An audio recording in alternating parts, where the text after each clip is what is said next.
Bismillahirrahmanirrahim. Assalamualaikum warahmatullahi wabarakatuh. Apa kabar semuanya? Pada pertemuan kali ini, kelompok kami akan membahas materi tentang tujuan, fungsi, dan aspek-aspek pendidikan. Yang pertama tentang pengertian pendidikan. Apa pendidikan itu? Ahmad Tafsir dengan mengutip definisi dari Ahmad D. Marimba yang menyatakan bahwa pendidikan adalah sebagai bimbingan atau pimpinan secara sadar oleh si pendidik terhadap perkembangan jasmani dan rohani si terdidik menuju terbentuknya kepribadian yang utama. Kemudian Ahmad Tafsir mengemukakan pendapatnya sendiri bahwa dalam pengertian yang luas itu, pendidikan ialah pengembangan pribadi dalam semua aspeknya, dengan penjelasan bahwa yang dimaksud pengembangan pribadi ialah yang mencakup pendidikan oleh diri sendiri, pendidikan oleh lingkungan, dan pendidikan oleh orang lain atau guru. Seluruh aspek mencakup jasmani, akal, dan hati. Berikut tujuan pendidikan. Tujuan pendidikan menurut Ahmad Tafsir, Islam menghendaki agar manusia dididik supaya ia mampu merealisasikan tujuan hidupnya sebagaimana yang telah digariskan oleh Allah. Tujuan hidup manusia itu menurut Allah ialah beribadah kepada Allah Subhanahu wa taala. Ini diketahui dari ayat ke-56 surat Az-Zariyat yang berbunyi, "Wa ma khalaqtul jinna wal insa illa liya'budun." Aku tidak menciptakan jin dan manusia, melainkan agar mereka beribadah kepadaku.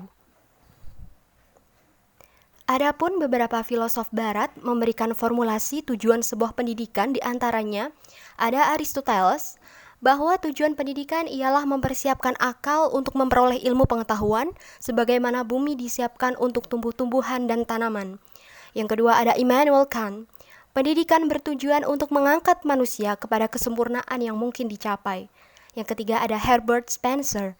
Tujuan yang hendak dicapai dari sebuah pendidikan ialah mempersiapkan manusia supaya dapat hidup dengan kehidupan yang sempurna. Dan pada dasarnya tujuan pendidikan Islam sejalan dengan tujuan misi Islam itu sendiri, yaitu mempertinggi nilai-nilai akhlak hingga mencapai tingkat akhlak al-karimah.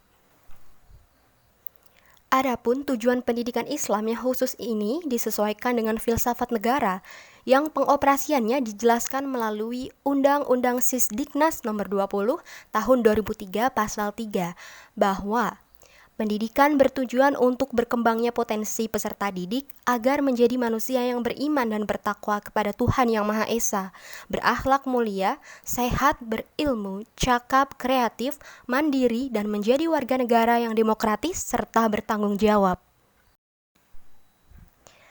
Telah dijelaskan tujuan pendidikan Islam melalui Undang-Undang Sisdiknas Nomor 20 Tahun 2003 Pasal 3, dan inilah skema tentang tujuan pendidikan Islam sebagai berikut: beriman, bertakwa, berakhlak mulia, sehat, cakap, berilmu, kreatif, mandiri, demokratis, dan tanggung jawab. Berikutnya ada fungsi pendidikan. Dari kajian antropologi dan sosiologi dapat kita ketahui 3 fungsi pendidikan. Yang pertama, untuk mengembangkan wawasan subjek didik mengenai dirinya dan alam sekitarnya. Dengan semakin luasnya wawasan akan menimbulkan berbagai kreativitas. Yang kedua, untuk melestarikan nilai-nilai insani yang akan menjadi filter bagi wawasan hidupnya sehingga wawasannya menjadi tepat. Yang ketiga, untuk membuka pintu ilmu pengetahuan yang sangat bermanfaat bagi kelangsungan hidupnya. Berikutnya, mengenai pentingnya mempelajari ilmu pengetahuan Islam ini, Profesor Haji Muhammad Arifin menyatakan sebagai berikut. Yang pertama, pendidikan sebagai usaha membentuk pribadi manusia harus melalui proses panjang dengan resultat atau hasil yang tidak dapat diketahui dengan segera, berbeda dengan membentuk benda mati yang dapat dilakukan sesuai dengan keinginan atau pembuatnya. Yang kedua, pendidikan Islam pada khususnya yang bersumber pada nilai-nilai agama Islam menanamkan atau membentuk sikap hidup yang dijiwai nilai-nilai tersebut.